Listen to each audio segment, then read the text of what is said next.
آج کی اس نشست میں ہمارے ساتھ موجود ہیں ڈاکٹر سید نصیر احمد صاحب۔ ڈاکٹر نصیر جو ہیں یہ کوئٹہ میں ایز اے کنسلٹنٹ ریڈیولوجسٹ جو ہے اپنے فرائض سر انجام دے رہے ہیں۔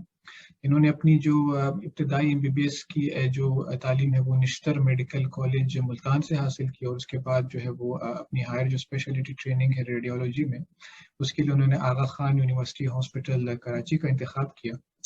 اس کے بعد جو ہے وہ ڈاکٹر صاحب نے اپنی فیلوشپ جو ہے پوسٹ فیلوشپ جو ہے وہ نیورو ریڈیولوجی اور مسکولوسکیلیٹل ریڈیولوجی میں Thomas Jefferson university hospital US سے جو ہے وہ مکمل کی۔ تو ہم ان سے جو ہے وہ بات چیت کا آغاز کرتے ہیں۔ کیسے ہیں ڈاکٹر صاحب آپ؟ الحمدللہ ڈاکٹر نعمان، خیریت سے ہیں؟ آپ ٹھیک ٹھاک ہیں؟ اللہ کا شکر ہے۔ ڈاکٹر صاحب آپ یہ ہمیں بتائیے کہ وائی ریڈیولوجی، اس شعبے کا آپ نے کیوں انتخاب کیا ایز اے کیریئر؟ ریڈیولوجی تھوڑی سی ڈفرینٹ ہے باقی اسپیشلٹیز سے۔ بیسیکلی یہ ایک ڈائگنوسٹک اسپیشلٹی ہے اور سپورٹنگ اسپیشلٹی ہے، just like pathology, radiology, anaesthesia. تو یہ 3-4 ایسی ہیں جو کہ سپورٹنگ ہے۔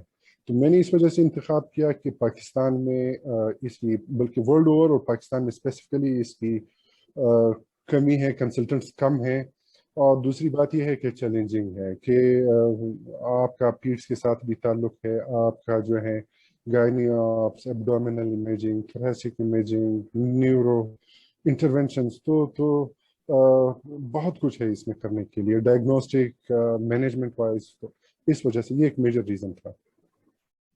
صحیح۔ تو ڈاکٹر صاحب پاکستان میں جو ہے ریڈیولوجی کے ٹریننگ سٹرکچر کے بارے میں بتائیے کہ کیسے ٹریننگ سٹارٹ ہوتی ہے، کتنے سال کی ہے، اور کون سے اچھے سینٹرز ہیں، اس کے بارے میں ہمیں تھوڑا بتائیے۔ MBBS کے بعد آپ کو FCPS پارٹ 1 کرنا پڑتا ہے ریڈیولوجی میں، ڈائگنوسٹک ریڈیولوجی میں۔ پھر اس کے بعد 2 بائیفرکیشنز ہیں۔ ایک تو یہ کہ آپ ریڈیشن انکولوجی میں بھی جا سکتے ہیں، دوسری بات یہ ہے کہ آپ ڈائگنوسٹک ریڈیولوجی میں بھی جا سکتے ہیں FCPS کی ٹریننگ کے لیے۔ ریڈیشن انکولوجی کے کچھ سینٹرز ہیں، تو وہ ایک ڈفرینٹ اسپیشلٹیز ہیں جس کا آپ کا ریڈیشن انکولوجی ہے۔ اسی FCPS پہ آپ آتے ہیں ڈائگنوسٹک ریڈیولوجی۔ ٹریننگ ہے 4 سال کی۔ پاکستان کے جتنے سینٹرز ہیں سب میں ٹریننگ ہو رہی ہے۔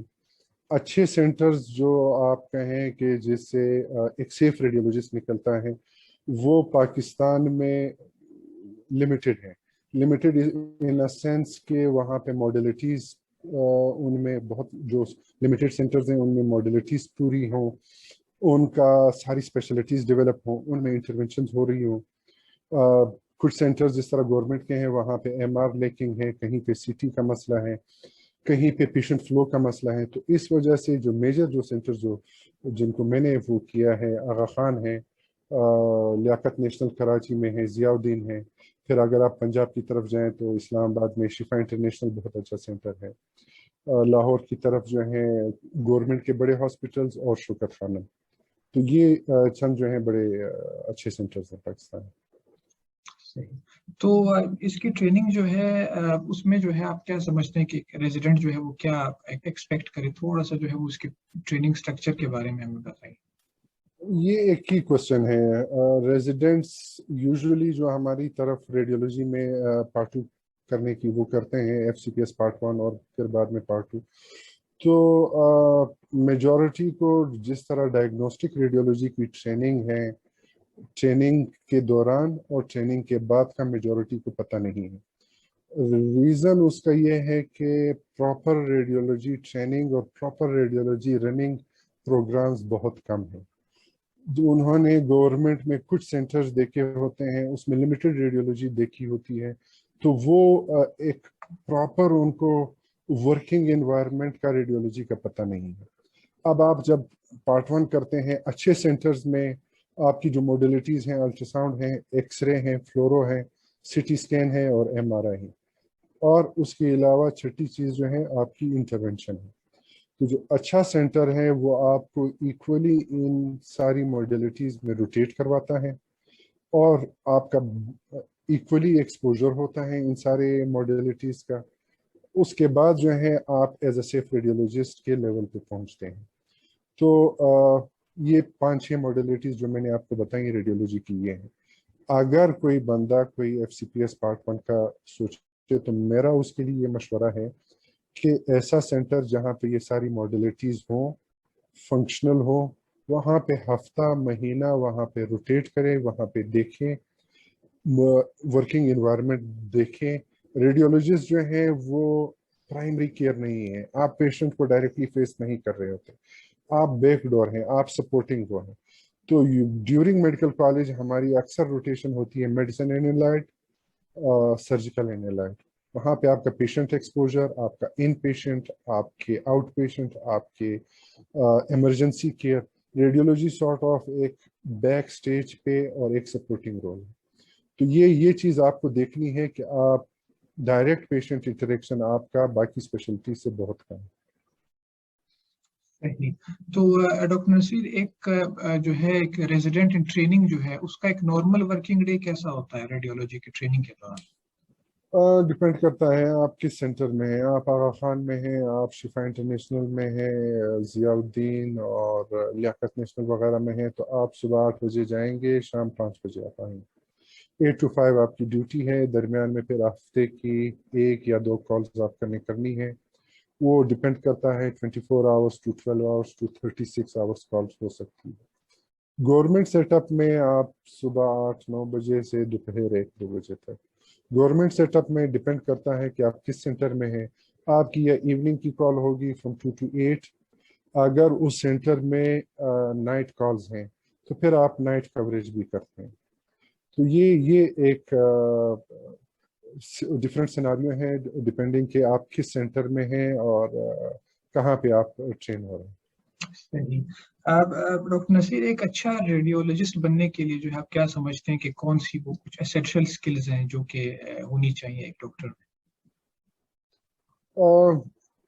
سب سے پہلے تو یہ ہے کہ آپ کلیئر ہوں کہ آپ ڈائگنوسٹک ریڈیولوجی میں کیوں جا رہے ہیں. آپ یہ کلیئر ہوں کہ آگے آپ کا ٹریننگ اسٹرکچر کیسا ہے. یہ نہیں کہ آپ آئے اور آپ کو شوق لگا کہ یہ ٹریننگ اور یہ موڈ ریڈیولوجی کا تو ایسا، آپ کو اس موڈ سے آلریڈی جو ہے وہ یوز ٹو ہونا چاہیے، یا آپ کو پتہ ہونا چاہیے. سب پہلی بات. دوسری بات یہ ہے کہ آپ کی بیسکس اور کسی حد تک کلینکل بہت اسٹرانگ ہے، کیونکہ آپ نے پیٹس کو بھی ڈیل کرنا ہے. پیٹس کا جو ڈیزیز اسپیکٹرم ہے وہ آپ کو پتہ ہو. وہ ڈیزیز اسپیکٹرم پیٹس کی نیورو سے لے کے پیٹس کی ایبڈومینل تک، پیٹس کی چیسٹ تک وہ ڈیزیز اسپیکٹرم. اسی طرح ایڈلٹ میں وہ ڈیزیز اسپیکٹرم.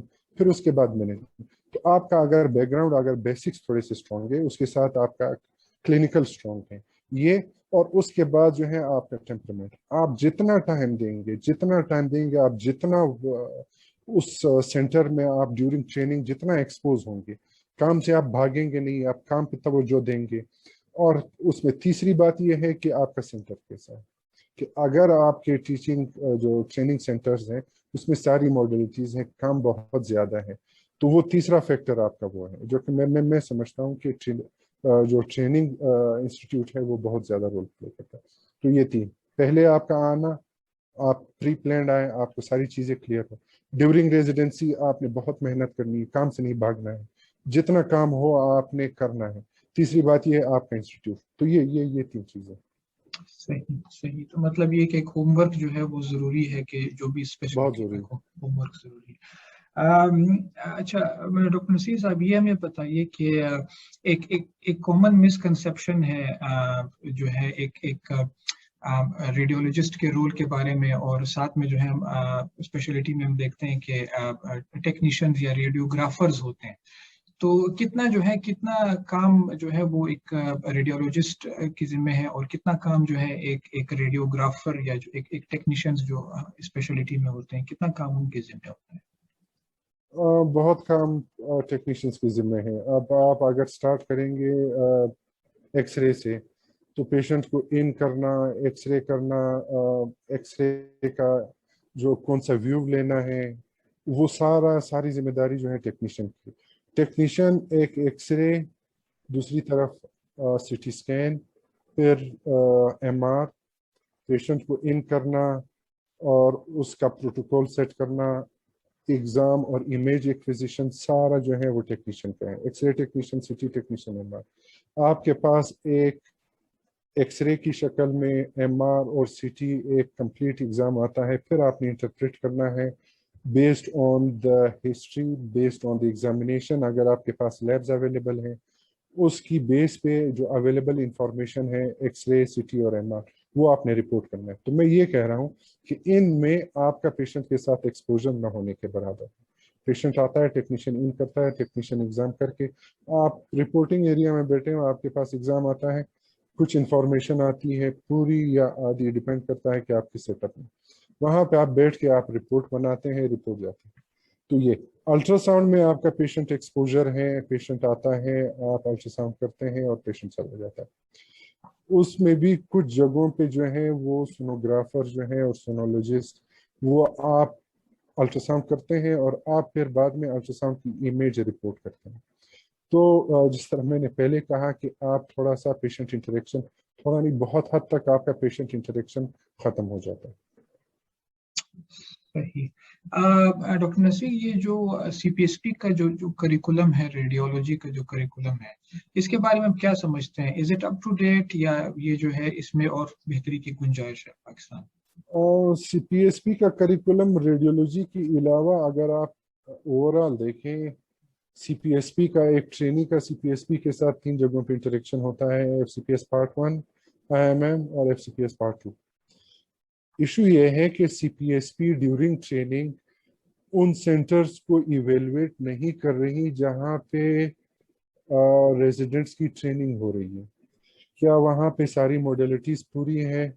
क्या वहां पे पेशेंट एक्सपोजर और नंबर ऑफ रिक्वायर्ड एग्जामिनेशंस हो रहे हैं या नहीं हो रहे हैं? क्या रेजिडेंट को एनफ एक्सपोजर मिल रहा है या नहीं मिल रहा? रेजिडेंट को इंटरवेंशंस मिल रहे हैं या नहीं मिल रहे?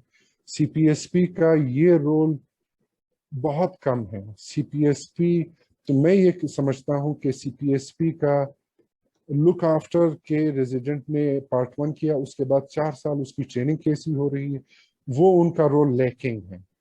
वो भले करिकुलम जो भी रखे उनके, उन्होंने लिखे हुए हैं कि first year, second year, third year और फोर्थ ईयर में आप इतने सिटी एक्सपोजर, इतने एमआर एक्सपोजर, वो जो उन्होंने उन पेपर्स बनाए हैं वो बहुत अच्छा है, लेकिन इम्प्लीमेंटेशन हो रही है नहीं हो रही, कहीं हो रही है कहीं नहीं हो रही। क्या सीपीएसपी उसको पीरियोडिकली देख रहा है? फिर सीपीएसपी उसको पीरियोडिकली, इसी वजह से पार्ट 2 के जो कैंडिडेट है बहुत डिफरेंस है। एक अच्छे सेंटर का जो ट्रेनी है उसका लेवल बहुत अच्छा है, एक कमजोर सेंटर का ट्रेनी जो है उसका लेवल बहुत कम, तो वो बहुत ज्यादा वेरिएबल है। सही सही। अब डॉक्टर नसीर, ये इंटरवेंशनल रेडियोलॉजी के बारे में हमें बताइए। इंटरवेंशनल रेडियोलॉजिस्ट जो है वो, उसका क्या जो है वो पाथवे है, और आप जो है ना एज एन इंटरवेंशनल रेडियोलॉजिस्ट क्या स्पेक्ट्रम है जो प्रोसीजर्स का जो है वो करते हैं ये? अच्छा, इंटरवेंशनल रेडियोलॉजी में अक्सर लोगों का आने का एक रीज़न ये होता है कि इंटरवेंशनल रेडियोलॉजी और आप इंटरवेंशन करते हैं, उसमें फिर अगर आप उसको कैटेगराइज करें तो मेजर 2 कैटेगरीज हैं, नॉन वेस्कुलर इंटरवेंशन और vascular intervention. Non vascular intervention में आप अल्ट्रासाउंड गाइडेड, एक्सरे, फ्लोरो गाइडेड, सिटी गाइडेड, आपने बायोप्सीज लेनी है, आपने ड्रेन प्लेस करने हैं, आपने मुख्तलिफ प्रोसीजर करना है, starting from head and neck to toe, आप कहीं पे भी जा रहे हैं, कोई भी इंटरवेंशन कर रहे हैं। लिवर एब्सेस ड्रेनेज है, प्लूरल टैप है, मुख्तलिफ कैविटीज में कलेक्शंस हो गई हैं, बायोप्सीज हो गई हैं, पाथवेज आप दे रहे हैं, तो वो नॉन वेस्कुलर इंटरवेंशन है। दूसरी बात ये कि आप वेस्कुलर इंटरवेंशन फिर head, from head to toe आप कर रहे हैं। पाथवे क्या है, फिर मैं कहूँगा कि ट्रेनिंग सेंटर्स पे हैं। अक्सर ट्रेनिंग सेंटर्स इंक्लूडिंग गवर्नमेंट जो जो इंस्टीट्यूट्स हैं वहाँ पे नॉन वेस्कुलर इंटरवेंशन हो रही हैं। ड्यूरिंग 4 ईयर ऑफ रेजिडेंसी आप बायोप्सीज करना सीख लेते हैं, आप बहुत कर लेते हैं, आप एस्पिरेशन करना सीख लेते हैं, फ्लूइड कलेक्शन है, आप फ्लूइड को या वन टाइम एस्पिरेट करते हैं या उसमें ड्रेन डालते हैं, आप लिवर की इंटरवेंशन कर रहे हैं, मुख्तलिफ इंटरवेंशन, नॉन वेस्कुलर इंटरवेंशन अक्सर सेंटर्स में ड्यूरिंग 4 ईयर वो हो जाता है। वेस्कुलर इंटरवेंशन जो है बहुत कम सेंटर्स के पास उसकी फैसिलिटी है, फैसिलिटी और कॉस्ट इशू की वजह से वेस्कुलर इंटरवेंशन कम सेंटर, तो फिर वेस्कुलर इंटरवेंशन में 1 ईयर फेलोशिप हो रही है, जो अच्छी फेलोशिप हो रही है, आगा खान में हो रही है, इस्लामाबाद में शिफा इंटरनेशनल में हो रही है, शौकत खानम में हो रही है, कराची में फिर LNH और यहाँ पे हो रही है, डाव में हो रही है, ये मुझे पता है। तो फिर वस्कुलर इंटरवेंशन फिर 1 ईयर, और 1 ईयर वस्कुलर इंटरवेंशन की स्पॉट्स लिमिटेड हैं, अक्सर लोग जा रहे हैं, कुछ को मिल रहा है, मेजॉरिटी को नहीं मिल रही। फिर वस्कुलर इंटरवेंशन जब आप करते हैं तो फिर प्राइवेट सेटअप में या प्रैक्टिस में उसके फिर सेंटर्स आपके पास लिमिटेड हैं, तो फिर आपने उसी सेंटर में जाके प्रैक्टिस करनी है। सिर्फ एक चीज़ जहन में रखनी है कि कॉस्ट इश्यूज वस्कुलर इंटरवेंशन में, नॉन वस्कुलर इंटरवेंशन अक्सर सेंटर्स में है। सही, तो मतलब ये कि जो नॉन वास्कुलर इंटरवेंशंस हैं वो आपकी ट्रेनिंग में ही जो है वो ट्रेनिंग में इंक्लूड होते हैं, जो आप अपनी FCPS की वो ट्रेनिंग करते हैं। अक्सर सेंटर्स की ट्रेनिंग में इंक्लूड है। कुछ सेंटर्स ने ये कर दिया कि नॉन वस्कुलर इंटरवेंशंस को वेस्कुलर इंटरवेंशन की फेलोशिप के साथ जोड़ दिए, यानी जो पोस्ट FCPS फेलो होता है इंटरवेंशनल, वही सारे इंटरवेंशन करता है। तो उन्होंने रेजिडेंसी प्रोग्राम से ये नॉन वेस्कुलर इंटरवेंशन हटा के साइड पे कर दी। तो ये भी एक पॉइंट है, जाने से पहले किसी भी सेंटर को ज्वाइन करने से पहले आपको ये देखना है कि during 4 year of your residency वो आपको कितने नॉन वेस्कुलर इंटरवेंशन देता है। इवन कुछ सेंटर्स ड्यूरिंग रेजिडेंसी, जिस तरह आगा खान है, आपको वेस्कुलर इंटरवेंशन में भी रोटेट करता है। अब हमारी AKU की ट्रेनिंग में 2-3 महीने हम वेस्कुलर इंटरवेंशन में भी रोटेट करते हैं, वहाँ पे भी प्रोसीजर असिस्ट करते हैं। तो कुछ सेंटर्स ने नॉन वेस्कुलर को अलग कर दिया, कुछ ने उसको अभी भी अपने ट्रेनिंग सेंटर्स में प्रोग्राम में इंक्लूड किया। तो जाने से पहले आपने इस चीज़ को कंफर्म करना है। सही, बहुत अच्छा आपने जो है इस पॉइंट को एलेबोरेट किया। डॉक्टर नसीर, ये हमें बताइए कि जब आप एक जो है अपनी फेलोशिप कंप्लीट कर लेते हैं, आप जो है एक कंसल्टेंट रेडियोलॉजिस्ट के एक पोस्ट पे आ जाते हैं, तो उसके बाद जो जो प्रैक्टिस स्टार्ट करने का जो मरहला होता है, एक कॉमन थिंकिंग जो है वो ये है कि आप जो है अगर किसी हॉस्पिटल में जा रहे हैं या आप जो है अपना कोई एक सेटअप इस्टेब्लिश कर रहे हैं, तो आपको बहुत सारे वसाइल जो है वो दरकार होते हैं एक एक सेटअप इस्टेब्लिश करने के लिए, जिसमें बेसिक चीज़ें हैं एक्सरे, अल्ट्रासाउंड, CT, अगर हम MRI को जो है वो निकाल दें, तो इस बात में कितनी हकीकत है? बाकी जितनी स्पेशलिटीज़ हैं, आप जनरल फिजिशियन हैं, वो उसमें क्लिनिक चाहिए और इन पेशेंट चाहिए, क्लिनिक में एक पेन और पेड लिखने के लिए। रेडियोलॉजी में ये एक लिमिटेशन है।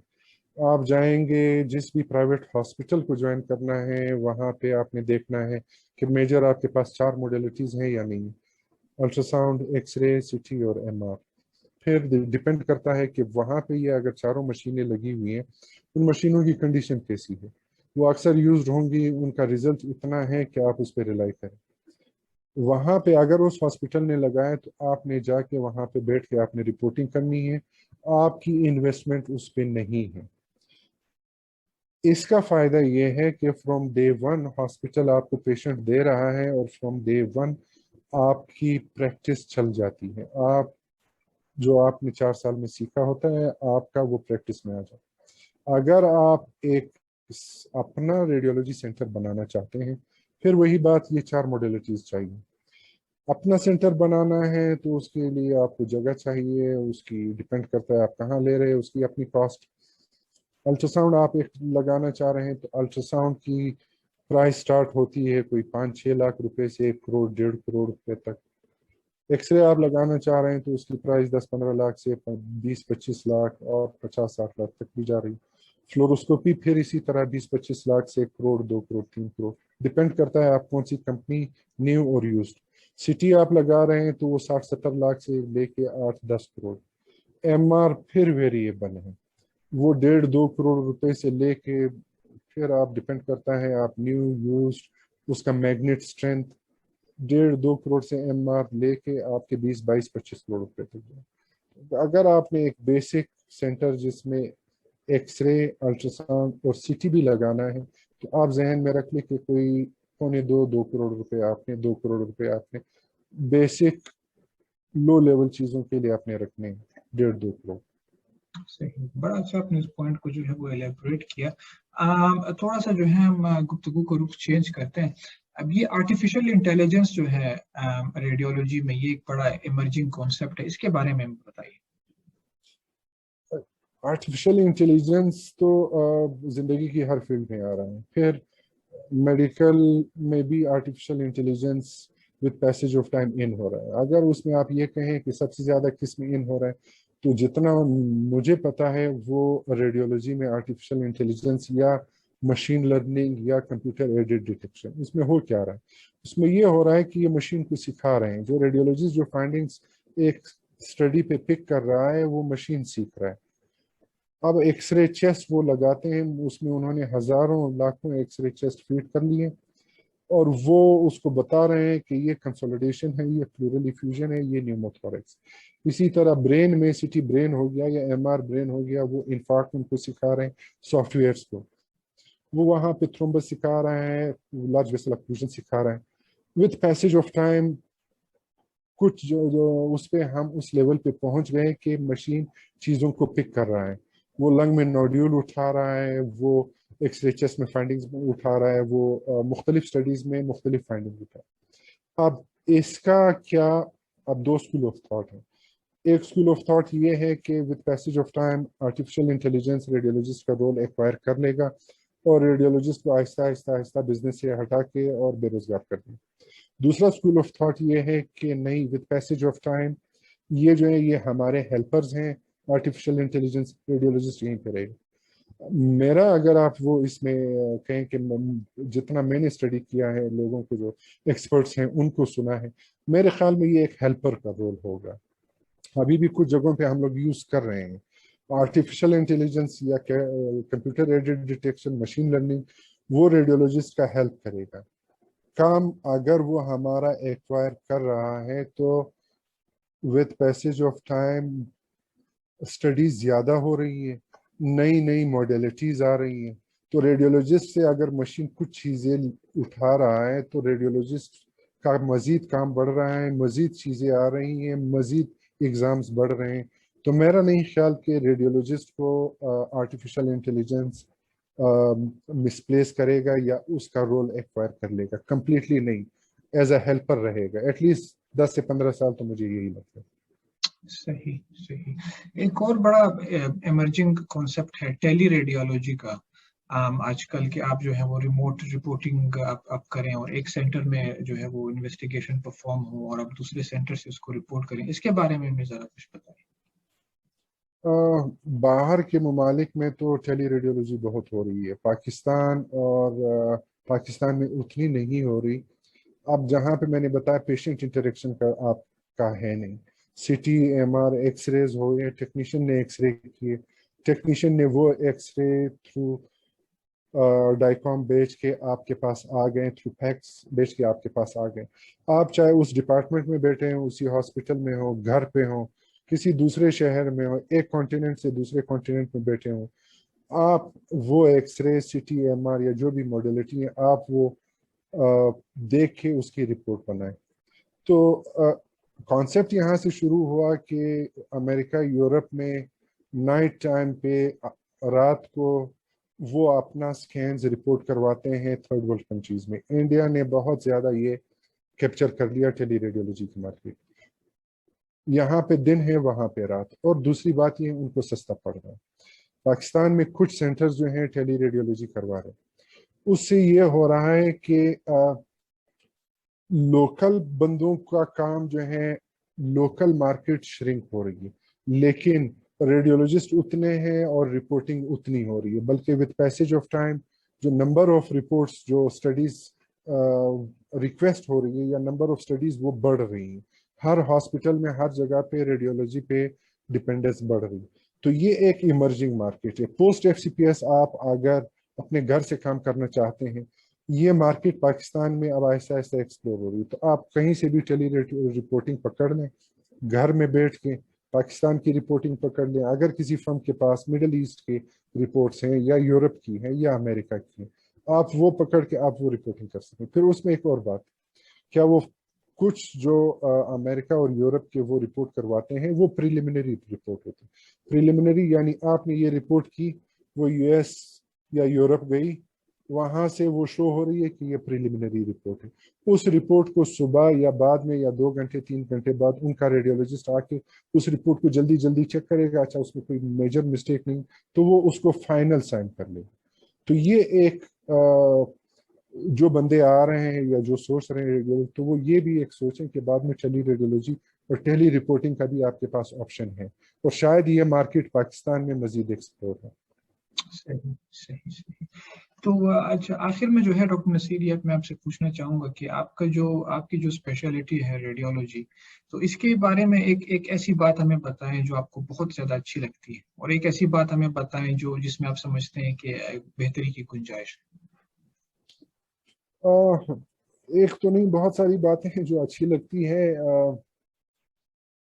ये है कि आप तो वो सबसे अच्छी बात जो ये है कि आप सारे डिजीज स्पेक्ट्रम देख रहे हैं, पीठ से लेके जनरल सर्जरी और रेयर डिजीजेस से लेके कॉमन डिजीजेस, और उनकी सारी फेसेस, उनके जितने प्रेजेंटेशंस हैं वो सारे आप देख रहे हैं। और फिर हर डिजीज को आप 3-4 मॉडलिटीज में देख रहे हैं। आप उसको अल्ट्रासाउंड में देख रहे हैं, आप उसको सीटी में देख रहे हैं, आप उसको एमआर में देख रहे हैं। ये एक सबसे अच्छी वो है।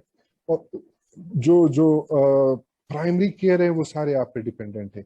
आप एक तरीके से कंसल्टेंट ऑफ कंसल्टेंट्स हैं, जो जितने जो प्राइमरी केयर हैं आप उनके कंसल्टेंट्स हैं।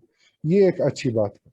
जो इसमें एक चीज जो इम्प्रूव करने, या जो जो जो मैं ये कहता हूँ जिसमें हमें रेडियोलॉजिस्ट को वर्क करने की जरूरत है कि हमारा पेशेंट एक्सपोजर नहीं है। विद पैसेज ऑफ टाइम हम ये कर सकते हैं कि अपना पेशेंट एक्सपोजर थोड़ा सा बढ़ाएं। अल्ट्रासाउंड में तो जहाँ पे जो लोग अल्ट्रासाउंड कर रहे हैं वो पेशेंट है। सीटी में, एमआर में और बाकी मॉडलिटीज में पेशेंट इंटरेक्शन अगर हम बढ़ाएं तो इससे ये एक लैकिंग है कि हमारा पेशेंट इंटरेक्शन। और जो उससे भी एक जो फैसिनेटिंग चीज है रेडियोलॉजी में, जहाँ पे आप इंटरवेंशंस कर रहे हैं, अब पेशेंट की लेप्रोटमी होनी है, पेशेंट की उन्होंने पूरा खोल के एक कलेक्शन निकालना है या कोई इंटरवेंशन कर, आप image guided minimally invasive under local anaesthesia वही प्रोसीजर करके पेशेंट को एक मेजर उससे बचा लेते हैं, मेजर सर्जरी से बचा लेते हैं। तो ये एक उसमें अच्छी बात है। और इसकी एक लिमिटेशन ये भी आ जाती है कि विद पैसेज ऑफ टाइम ये जो इंटरवेंशंस हैं आहिस्ता आहिस्ता स्पेशलिटीज आपसे एक्वायर कर रही हैं। जितने इंटरवेंशंस रेडियोलॉजी ने स्टार्ट किए वो intervention with passage of time, nephrology ने कुछ intervention, biopsy, renal biopsy nephrologist खुद कर रहा है, पीसीएन ड्रेन जो डालना है वो यूरोलॉजिस्ट खुद कर रहा है, स्टार्ट रेडियोलॉजिस्ट ने किया था। उसके अलावा जो है हेपेटोलॉजिस्ट ने कुछ प्रोसीजर्स उठा लिए। गायनी ऑप्स वाला जो है वो uterine artery embolisation gynae ops वाले ने उठा लिए। उठाने का मेन रीजन ये है कि हम प्राइमरी केयर नहीं है। अगर हम भी उसी तरह क्लिनिक स्टार्ट कर लें, डायरेक्ट पेशेंट इंटरेक्शन हो, तो ये प्रोसीजर्स रेडियोलॉजिस्ट अपने पास रख सकते हैं। तो ये कुछ अच्छी, कुछ जो मुझे लग रहा है कुछ अच्छी और कुछ लिमिटिंग फैक्टर्स रेडियोलॉजी। चलिए, बहुत अच्छा आपने एक्सप्लेन किया डॉक्टर नसीर साहब। मुझे बड़ा मज़ा आया आपके साथ जो है ये सेशन को करके, और मुझे यकीन है कि सुनने वाले जो हैं वो ख़ास तौर पे ऐसे डॉक्टर्स जो कि रेडियोलॉजी में अपना करियर जो है वो देखते हैं, तो आपकी जो है गुफ्तगू से बड़ा जो है ना वो फ़ायदा हासिल करेंगे। तो आपका जो है वक्त देने का बहुत शुक्रिया।